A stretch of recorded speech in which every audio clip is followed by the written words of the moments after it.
an open letter to the Egyptian government and the Egyptian people. Black lives matter no less than Arab lives. Here I stand again, compelled to publish yet another open letter on behalf of the people of Ethiopia. I come again with this increasingly urgent message and at this most critical and pertinent time. The entire world has been rudely awakened to the nightmarish reality that black people in America and the world over are still living. Many have finally started listening to their conscience, opening their eyes to the ongoing racism around them, and I commend those that are wholeheartedly trying to address past and present injustice. And yet, Egypt, you have the audacity to deny 300 million black Africans in 11 Nile Basin countries the use of their own ancestral waters, which they have been drinking for thousands of years. You have the callousness and blatant racism to insist that 65 million Ethiopians live in darkness, total darkness, as they remain without electric supply, even though Ethiopia is the source of 85% of the Nile waters. All this while you bask in light and prosperity, using the very rivers that genesis in our own homeland. You not only take the lion's share, 85% of the Nile waters, 15% going to the Sudan, but you dare deny Ethiopia and 300 million black Africans the use of even 5% of the Nile waters. This is an insult, an assault on the humanity of all black people in the world. Your behavior can only be characterized as one driven by compulsive destruction and greed, devoid of the slightest sense of conscience, restraint, or common decency. Simply put, all Africans, black people around the world, indeed, all justice-focused citizens of the world can see that your behavior is guided by a broken moral compass, one that operates by a magnetic field dating back to your days as brokers of the East African slave trade era. To add insult to injury, you still shamelessly cite your justification a unilateral treaty with your former colonial master, the Queen of England, who gave you veto power and 90% of the Nile waters to do with as you please. It is incomprehensible that you bring this as a defense, something even a child knows makes no sense. Well, it's 2020 and former colonial powers no longer call the shots. You can't lean on your puppet masters now, not when the matter concerns Ethiopia and 11 Nile Basin countries. I trust you, the Egyptian government and Egyptian people, have heard the apparently radical notion that's gaining momentum in the West today, that Black Lives Matter. Does it ring true to you, Egypt? Do the lives of 300 million black Africans living in 11 Nile Basin countries matter to you? Do the lives of 65 million Ethiopians who live in total darkness in the 21st century matter to you? Do black lives matter to the Egyptian people? I ask again, are you willing and able to right this historical wrong? Are you capable of fixing the birth defect of your nation? Or has your moral compass, your collective conscience, been irreversibly damaged by your diabolical past, the scar tissue that resulted from your days as the captains of the East African slave trade ships that violently yanked tens of millions of African men and women from their beloved Africa and hauled them like cattle to their grave across the Mediterranean Sea and the Atlantic Ocean. Egypt, so that you understand.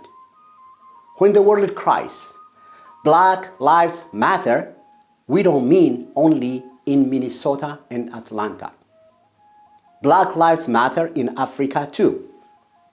When we say Black Lives Matter, we are not only talking in comparison with white people, but that Black Lives Matter no less than Arab lives.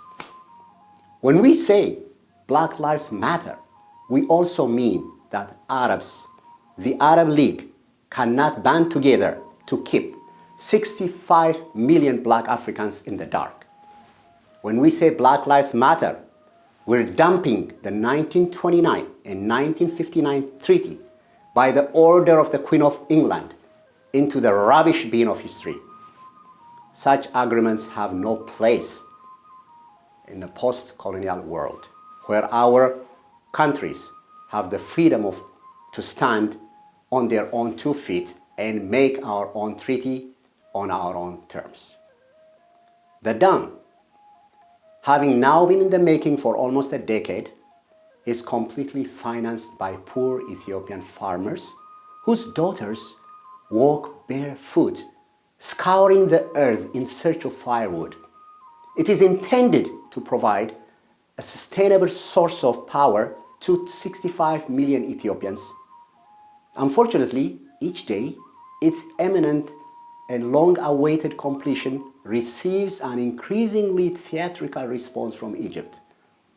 And most worryingly of all, Egypt's threat of war as a misplaced retaliation to Ethiopia's attempt to independently provide its people with basic human rights has become even more foreboding. Ethiopia is known globally for suffering from cyclical drought and devastating famine year after year. In fact, for Ethiopians, famine is a constant threat, and around 8 million people rely on annual emergency humanitarian assistance, making it an issue of global concern and global benefit that we become self-reliant using the resources that we have as any country would.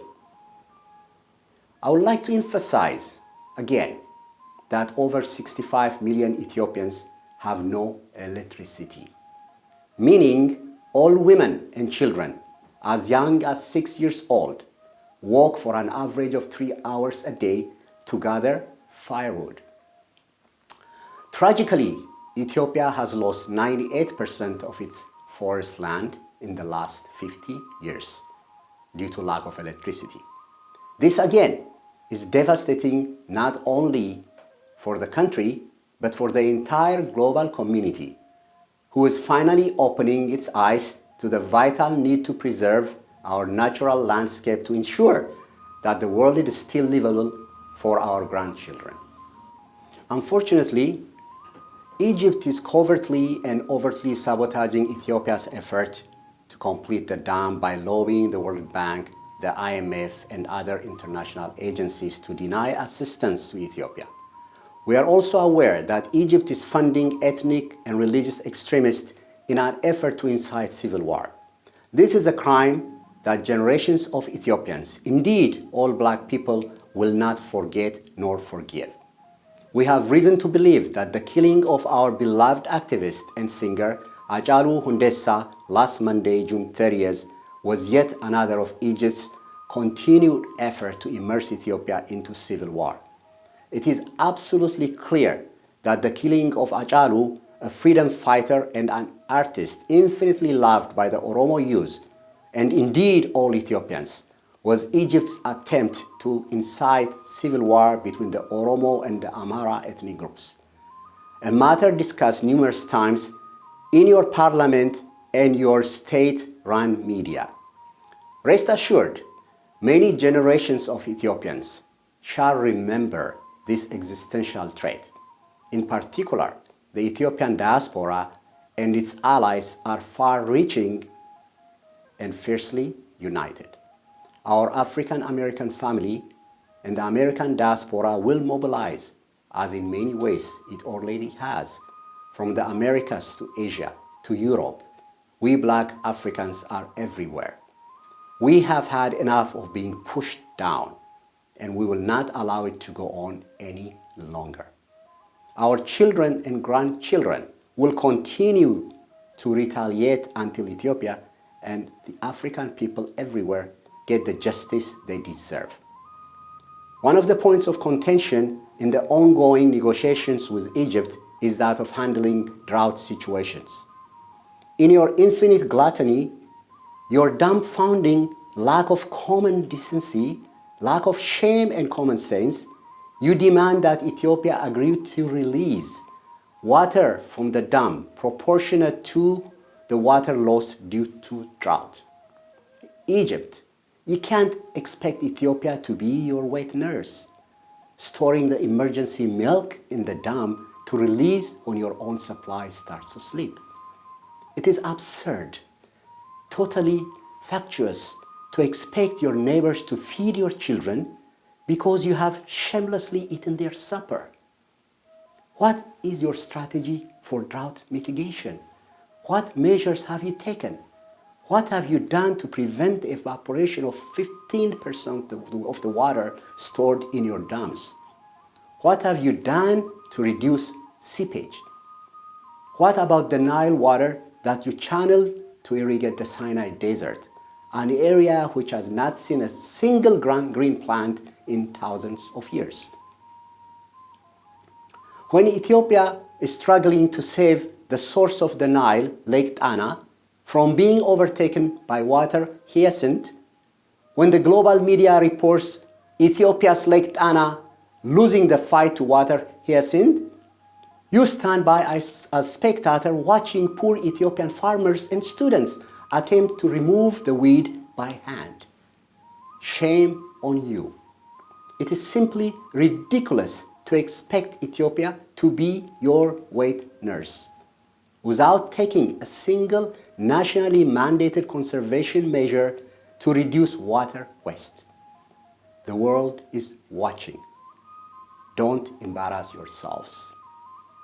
The support you receive from your former partners in your slave trading enterprise, the Arab League, and the support you receive from the #1 beneficiary of the African slave trade, the United States of America, whose wealth was founded on African people suffering and exploitation, will not take you far.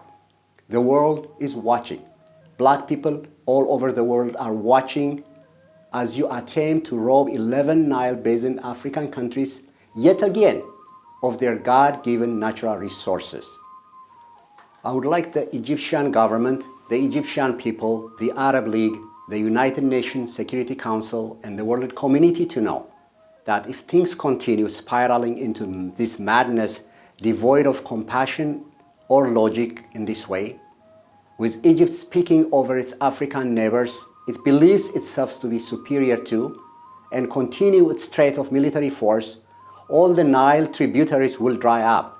They will be clogged with our lifeless bodies before any foreign power has a chance to dictate to us how and when to use the water flowing through the heart of our land. It's time for us to get our fair share, or we will take back what's ours to begin with. The selfishness of one will lead to the downfall of all. So we all must collaborate. Remember, the world has not forgotten what you did to 120,000 Black Nubians in 1964. How you uprooted their civilization dating back thousands of years. How you paid each family 36 Egyptian pounds for their house, their crop, and the land, and evicted them overnight from their ancestral lands. The world remembers. To this day, you refer to Africans, Ethiopians, and Sudanese as Abad, the equivalent of the N-word in the United States. What a shame. Finally, Egypt, I encourage you on behalf of Ethiopia, the other Nile Basin countries, and the global community of those who seek human equality environmental sustainability, international development, and peace to sign and ratify the CFA on the Nile in an effort to strengthen our regional ties. Black lives matter, no less than Arab lives.